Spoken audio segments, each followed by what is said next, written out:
जय तुलसी माता, सब जग की सुखदाता, सबकी वर माता, जय तुलसी माता।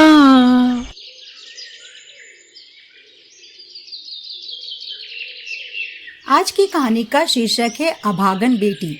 अगर आप भी तुलसी माता की पूजा करते हैं तो इस कहानी को एंड तक देखिए। चिंकी अपने माता पिता और चाचा चाची के साथ रहती है। चिंकी ने अपनी माँ को बचपन से ही तुलसी जी की पूजा करते हुए देखा है, इसलिए वो भी अपनी माँ के साथ रोज तुलसी जी की पूजा करती थी और वो तुलसी जी की भक्त भी थी।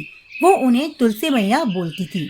एक दिन सुबह चिंकी की माँ तुलसी जी की पूजा कर रही थी और चिंकी वहीं खड़े होकर देख रही थी। तभी उसके पापा आते हैं। अरे भाग्यवान, जल्दी करो वरना बस छूट जाएगी। हाँ हाँ, बस हो गया। चिंकी बेटा, मैं तुम्हारे पापा के साथ दूसरे गांव दवाई के लिए जा रही हूँ। 2-3 दिन लग जाएंगे। तुम रोज सुबह शाम जैसे मैं तुलसी जी की पूजा करती हूँ वैसे ही करना। माँ तुम चिंता मत करो, तुम्हारे आने तक मैं तुलसी मैया का ध्यान अच्छे से रखूंगी। ठीक है मेरी प्यारी बिटिया, और हाँ, टाइम पर खाना खा लेना और चाची को तंग भी नहीं करना। ठीक है माँ, अब तुम जाओ। अच्छा बेटा। फिर चिंकी की माँ अपनी अलमारी की चाबी चिंकी की चाची सुनीता को देती हैं। ठीक है सुनीता, मैं चलती हूँ, चिंकी का ध्यान रखना।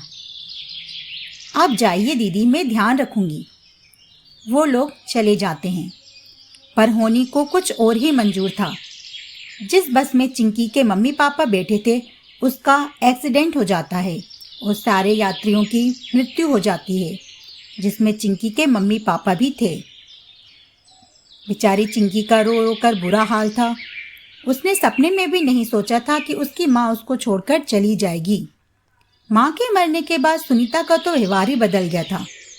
वो चिंकी को पूरे समय ताने मारती रहती थी और घर का सारा काम भी करवाती थी। एक दिन चिंकी रो रही थी, तब चाचा जी, बेटा चिंकी मत रो बेटा, हम लोग तो है ना तुम्हारे साथ, हम भी तो तुम्हारे माँ बाप के समान ही हैं। तुम रोना बंद करो बेटा, मैं अभी तुम्हारे लिए गर्मा गर्म जलेबी लेकर आता हूँ। जलेबी तुम्हें पसंद है ना? कोई ज़रूरत नहीं है महारानी के लिए जलेबी लाने की, जो घर में रखा है वही खाएंगी। अपनी बेटे के बारे में तो इतना नहीं सोचते, अपने माँ बाप को तो खा गई। सुनीता, कैसी बातें कर रही हो? चिंकी बच्ची है। हाँ हाँ पता है। चाचा जी चले जाते हैं। ठीक है चल, बहुत रो लिया, जाकर खाना बना। ठीक है चाची, पहले तुलसी मैया का दिया जला दो, फिर खाना बनाती हूँ। नहीं, पहले घर का काम कर, उसके बाद तुझे जो करना है कर। ठीक है चाची। बेचारी चिंकी खाना बनाकर तुलसी जी का दिया जलाकर वहीं बैठ जाती है। हे तुलसी मैया, तुमने माँ को अपने पास क्यों बुला लिया? या मैं इतनी बुरी हूँ?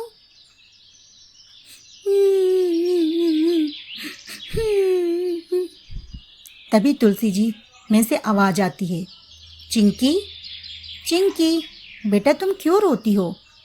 मैं भी तो तुम्हारी माँ की तरह ही हूँ ना। तुलसी मैया, ये क्या आप बोल रही हो? हाँ चिंकी, तुम्हारी तुलसी मैया ही बोल रही हैं। तुम चिंता मत करो, तुम्हें जब भी मेरी ज़रूरत होगी मुझे याद करना, मैं आ जाऊंगी। ठीक है तुलसी मैया। चिंकी उस दिन खुशी खुशी अंदर जाकर सो जाती है। इधर सुनीता को तो अपनी जेठानी के गहने चाहिए थे। वो उन गहनों को अलमारी से निकालकर संदूक में बंद करके अपने कमरे में रख लेती है। एक दिन जब सुनीता बाजार जा रही थी, चिंकी, चिंकी, ओ चिंकी कहाँ मर गई? हाँ चाची। चिंकी, मैं और पूजा बाजार जा रहे हैं, जब तक मैं आती हूँ तो पूरा आंगन लीप देना और किचन में बर्तन भी रखे हैं, सारा काम कर लेना। पर चाची मुझे तो लीपना नहीं आता। मैं कुछ नहीं जानती, तू सब कर लेना, समझी? यह कहकर चली जाती है। बेचारी चिंकी रोने लगती है। तभी उसे तुलसी मैया की याद आती है। तुलसी मैया, अब आप ही बताओ ना मैं क्या करूं? तभी तुलसी जी आती हैं। और एक साधारण सी औरत का रूप ले लेती हैं। चिंकी, तुम चिंता मत करो, मैं हूं ना, मैं सब कर दूंगी। तुलसी जी पलक झपकते ही आंगन लीप देती हैं, घर का सारा काम भी कर देती हैं। सुनीता जब बाजार से आती है तो चौंक जाती है। अरे वाह, सारा काम कर लिया, वो भी अच्छी तरह से। चलो अच्छा है। उस दिन के बाद से सुनीता चिंकी से सारा काम करवाने लगी। एक बार सुनीता चिंकी को कपड़े धोने का बोलकर बाहर चली जाती है। वापस आती है तो वो देख लेती है। ओह अच्छा, तो ये बात है, मेरे पीछे ये महारानी एक औरत से काम करवाती है, तभी बोलो ये सब काम फटाफट से कर लेती है, वो भी अच्छे ढंग से। चिंकी तो बड़ी चालाक निकली। तभी सुनीता सोचती है कि औरत फ्री में तो काम नहीं करेगी, चिंकी कुछ ना कुछ तो जरूर देती होगी। वो फटाफट से अपने कमरे में रखे संदूक को खोलकर देखती है तो उसमें बड़े बड़े पत्थर रखे रहते हैं। हाय राम, मैं तो लुट गई, ये मनहूस ने मेरे गहने चुरा लिए। उसकी आवाज़ सुनकर चाचा भी आ जाते हैं। अरे भाग्यवान, क्या हुआ, क्यों गला फाड़ रही हो? अरे देखो ना, मैंने इसमें गहने रखे थे, वो चोरी हो गए। जरूर इस चिंकी ने चुराया होगा। दिमाग खराब है क्या तुम्हारा? वो क्यों चुराएगी? वो इन गहनों का क्या करेगी? अरे तुम नहीं जानते, वो कोई सीधी सादी लड़की नहीं है। अपनी पीठ पीछे वो किसी औरत से घर का सारा काम करवाती है। कोई फ्री में तो काम करेगा नहीं, उसी को पैसे देने के लिए गहने चुराए होंगे महारानी ने।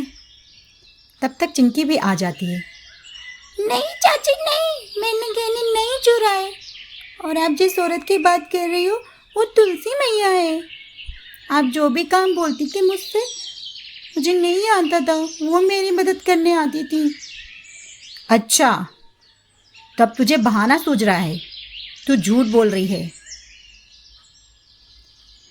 चाचा जी, क्या तुम ये सब काम चिंकी से करवाती हो? तुम्हें शर्म नहीं आती है क्या? तुम चुप रहो जी। बता, जल्दी से बता, कहाँ गहने हैं? हे तुलसी मैया, चाची को मेरी बात पे यकीन नहीं हो रहा, आप दर्शन दो माँ, दर्शन दो।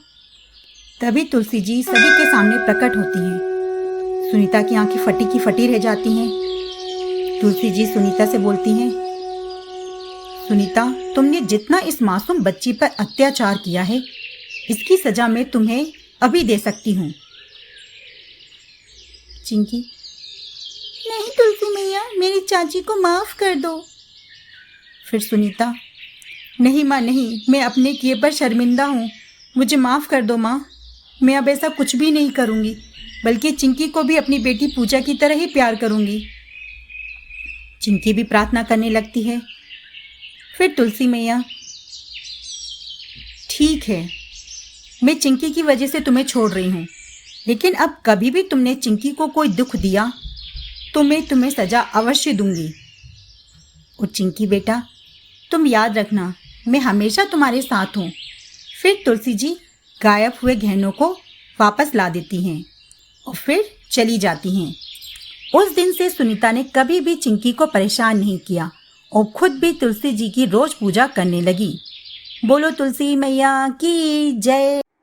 अगर आपको ये कहानी अच्छी लगी हो तो प्लीज़ लाइक और सब्सक्राइब ज़रूर कर लेना, और हाँ, बेल आइकन भी प्रेस कर लेना ताकि ऐसी प्यारी प्यारी कहानी आपको सुनने को मिले।